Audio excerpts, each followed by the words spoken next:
কোন নীতিমালা কোন বিধিমালা চলতে পারে না। একমত? কথার সঙ্গে একমত? বাংলাদেশে 90% মুসলমানের এই বাংলাদেশে ইসলামী শরিয়া বিরোধী কোরআন সুন্নাহ বিরোধী কোন আইন কার্যকর হতে পারে না। কথা বলেন ঠিক না? আমরা এই কথা শান্তিপ্রিয় ভাবে বলতেছি। কথা বলেন ঠিক না? এই কথাটা আমি বলছি, ঠান্ডা মাথায় বলছি, ঠান্ডা মাথায় বললাম, ঠান্ডা ভাবে বুঝেন। সবাইকে বলতেছি, রাষ্ট্রকে বলতেছি, ভালোই ভালোই এই কাজটা করে দেন। কথা বলেন ঠিক না বেটি?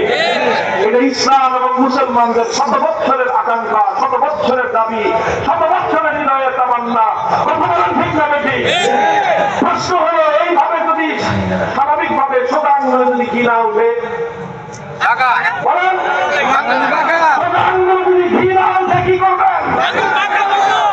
যদি কানে পানি না ঢুকে কি করবেন?